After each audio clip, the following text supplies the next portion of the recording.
How's it going, everybody? I'm Shawn Pila, and welcome back to the Farmstead.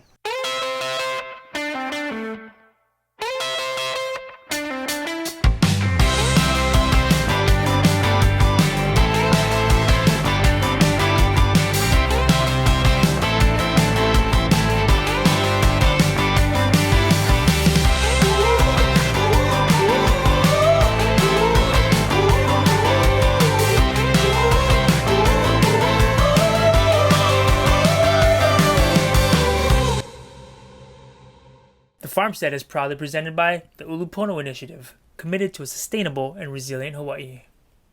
Man, oh man, it's been a while, and after a long break from YouTube and social media, we are back and we are ready for more action here at the Farmstead.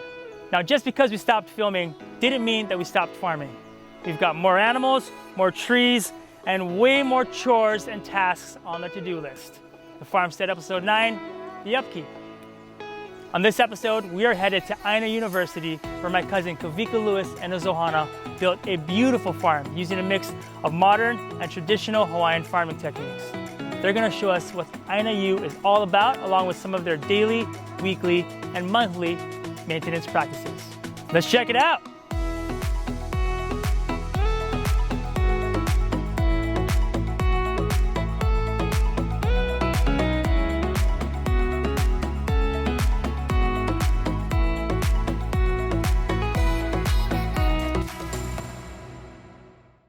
Hey, aloha everybody. It's Kawika Lewis here, coming at you at the Āina University. And what we do here is actually provide a work experience for not just the youth, actually anybody looking to reconnect to the Aina. And by doing the work, then you'll get the experience of planting, harvesting, preparing food. But it's all about being able to reconnect to the land through the work. But anyway, we're at the Āina University in the Ulupono of Pauka'a. It is a 1,500-acre place, but family and I, we just steward 9 acres of it. So that's what we do here at Āina University. What's up, Kazi? Aloha. Thank you so much for having us. Glad you're here. We've been wanting to feature you folks since we started the web series, so we're super grateful and stoked to be here. Right on. I guess first few questions. What is Āina University, and how did you folks come up with that name? Well, thank you for asking me that question, because it's always good to explain the background of the name. So Āina University came about where, of course, Aina is for here on these lands, and then university came from where the land teaches you at the highest education. So it's not Aina Elementary, it's not Aina Middle School, it's not Aina High School, it's Aina University. We're at the highest level that the land will teach you or give you a degree at the highest level. So that's why we believe that, although I'm a kumu, an uncle that helps shares with everything at the Āina University, I believe the land is the one that's really teaching them. So that's how we got Āina University, because the Aina teaches you at the highest level of learning. How often do you guys host these classes? It's usually 5 to 6 days a week. Oh wow! On most times, of course, we have some weeks with a little less, but majority of the time, 5 to 6 days a week. Whether it's on a DOE level, private level, public charter level, 5-6 days a week, kind of busy. But when you love what you do, it doesn't really become that much of a hard work. So I love what I do. So working 5-6 days a week straight a week is not too bad of a thing. If you do what you love, you never work a day in your life. And I can just show up with shorts and my boots and ready to go.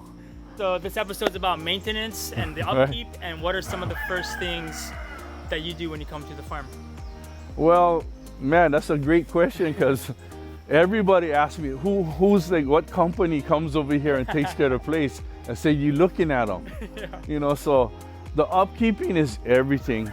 I believe once the farm becomes overgrown or overwhelming, then it kind of lessens your drive or your passion. Totally, I agree. But also the other effect on a clean look on the farm is that it helps and adds to the educational value. Because you got your child, say a kindergarten, first grade, they don't want to walk through bushes to go and learn something right away. They want something open, clean, so that they can see and learn from. So every day there's something to do. And how that is determined is by the weather. Okay. You know, I mean, super rainy, of course, I'm not going to be cutting too much on the moors, but still can do maybe pruning and cutting. On a nice hot sunny days, jump on the moors and weed eaters and stuff, but there's so much maintenance to be done is that it's almost at a level where people think you're crazy. But again, it comes from the drive of passion and dedication on what you do.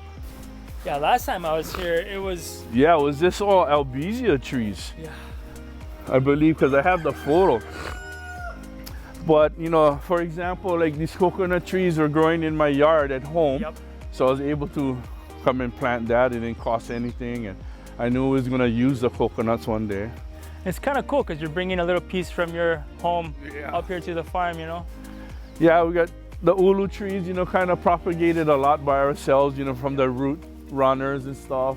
The avocados came from some that we ate, and we kept the seed and actually grew it from, you know, germinated from seed, you know. So we got some soursop and a hau tree and some lemons and avocados, some lychee and abu, different ulu varieties, star fruit, ava, orange, finger lime, jaboti kava, java plum, and so on.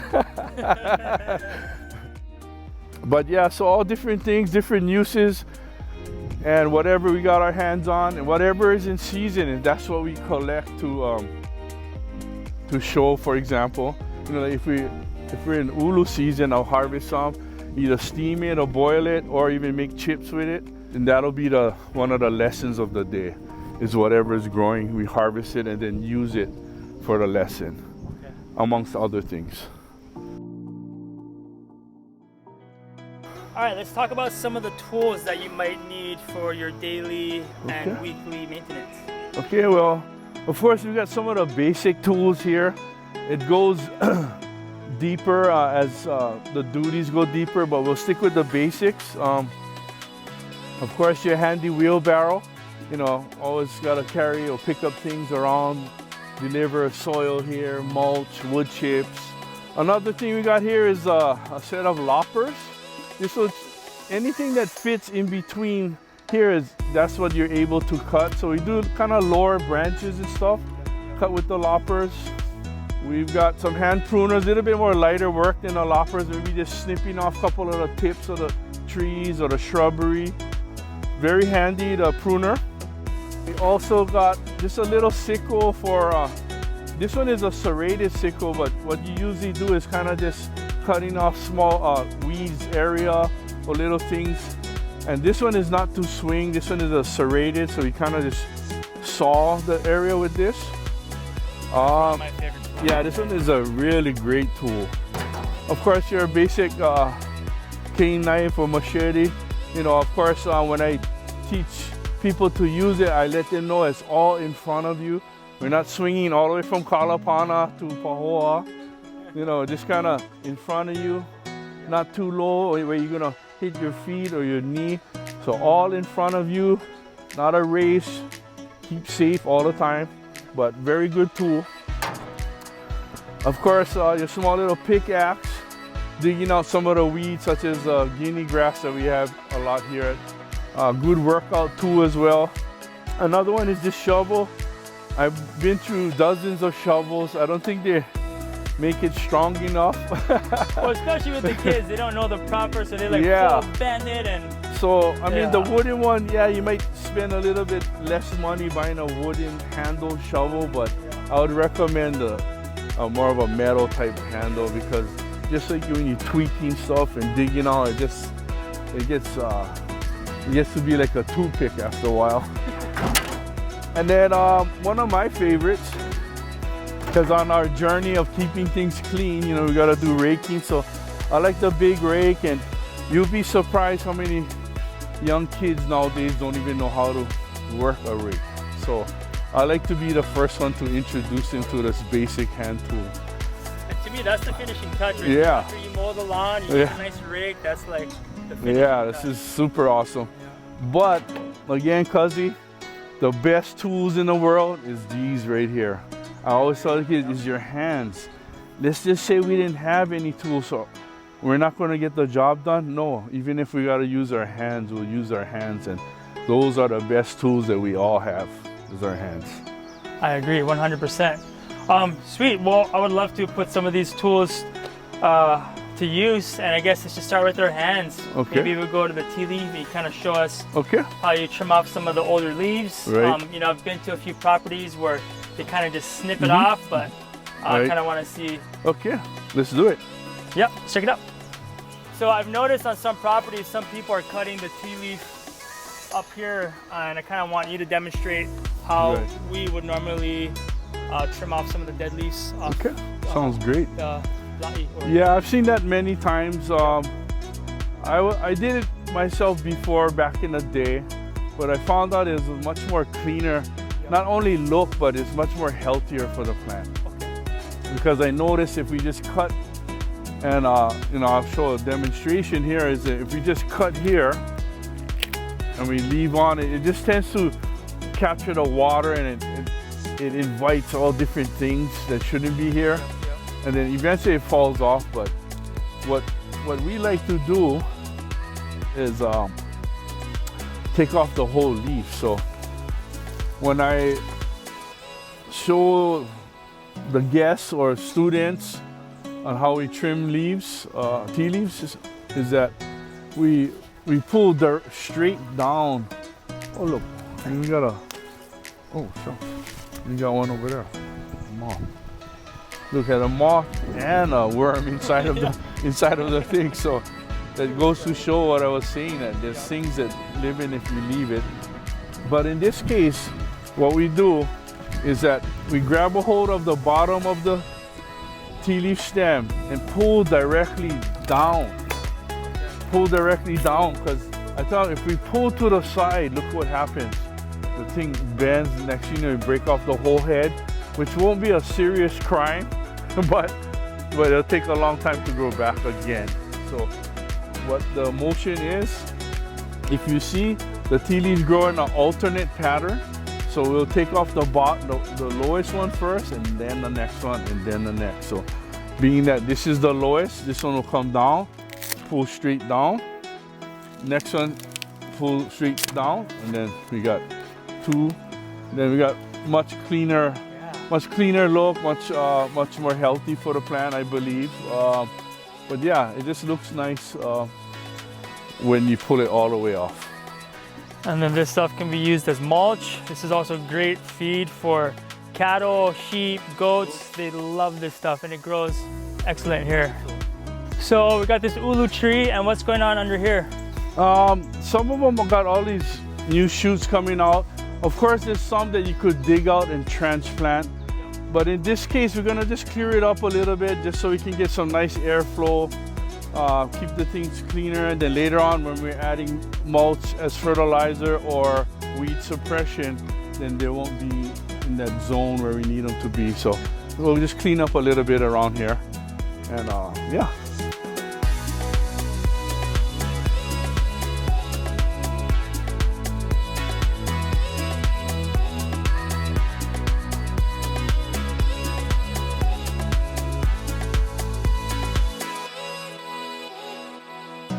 Right there, Julian.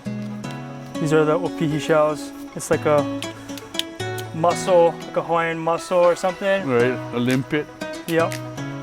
Puts them around the trees and they break up, and that's some natural calcium right there.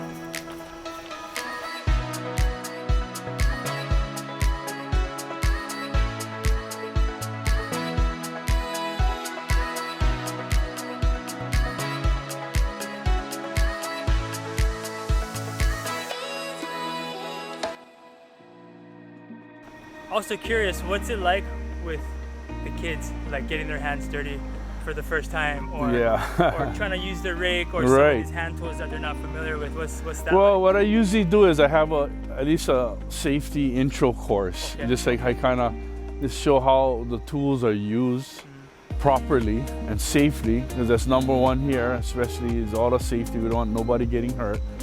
But it's amazing the kids, especially when they're raking, when they first learn how to rake, they just want to rake everything. So you can tell that they weren't used to doing it as a chore, like us back in the day. But when they learned how to rake and they seen how the leaves all came together and how to looked under the tree after, they're just in amazement. As far as the soil on their hands, initially, you can tell the kids that already work on the land. There's some that they can do it, but there's a lot when they just have a little speck of dirt or soil on their hand. They're like, oh, uncle, we can go wash our hands. I was like, no ways, man. That's all beneficial. You need all that healthy bacteria and microorganisms on your hands that we don't have anymore. And that's why a lot of people get the common colds and sickness so right away. Is because we keep our hands too clean, if that's such a thing. You have to have hands that get into the soil because of all that great energies that the earth's core provides and gives it up through the land. It's good for the kids, especially these days with, you know, screen time and not getting outside as much. So getting their hands dirty, I'm sure you see some like major transformations. Oh yeah, I mean, they're after they get used to it and they're happy about it, they're always showing it to me. You know, like, uncle, look at my hands, uncle. You know, like they want that praise from me, saying, hey, good job, man, right on. Glad to see your hands are dirty. And I always have a fun saying is dirty hands create clean minds. Oh, I like that. You know, where everything just washes away. But yeah, I mean, that's what's keeping me sane. Is working on the land. I mean, it's so many crazy things going on in this world. And food security, like this shirt, food security. I didn't even, yeah, you know, so it's like. I didn't even notice the bag. So, you know, it's like when I'm working and I see the barges sailing on by, I'm telling the kids, you see that? What's on that barge? Oh, there's cars. Yeah, there's cars. What else? There's food, there's medicine, all of these things on their barge. One day that barge is not going to sail by due to many reasons, whether it's fuel, whether it's weather changes, whether it's crazy war stuff. So we don't want to be caught with that disability of not being able to know how to gather, how to grow some things, how to prepare them. So that's what we try to do at Āina University, is just prepare the world for the future stewards of, you know, just preparing the future stewards of the world, or just, you know, of our island or of our community. But yeah, so it's very interesting on how that may happen one day. Agreed. With that being said, you know, a lot of the fertilizers and inputs we use are store-bought. You know, is there any like natural fertilizers or compost that you guys use here on the farm? Yeah, that's a great question. There's so many. I mean, just right here in this barrel is already our fertilizer, but maybe not at the state we want it in. So we'll have it in a pile and let it, you know, decompose, get it ready for using it back to food. But we use like a lot of mulch here, a lot of compost. We use grass clippings. But yeah, utilizing, you know, because the tree in its natural form, they're actually perfectly built to feed themselves. You know, the leaves, we're just reenacting nature. The leaves and branches fall down right at the area where their feeder roots are.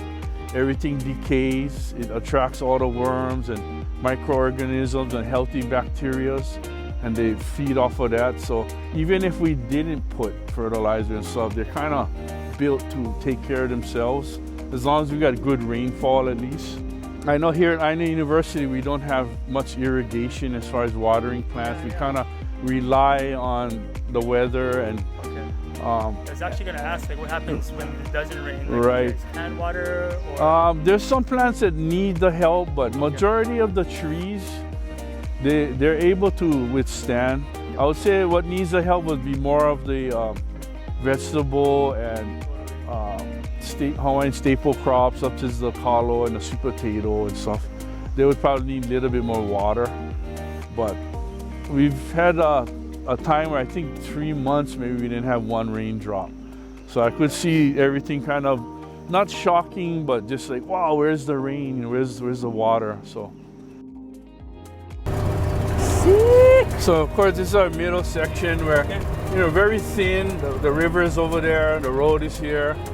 So we kind of just use it to grow some of the crops, veggies, sweet potato. Yep.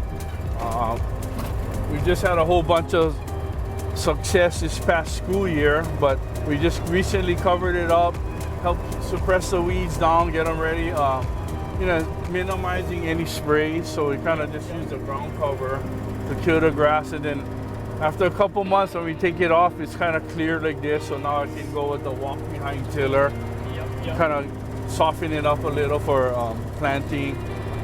Utilizing extra tarps I had, you know, just again, just to keep some grasses and weeds down, getting places ready to plant.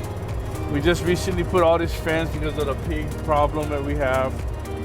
Yeah, so that was the midsection, and now we're coming to our lower area. Yep.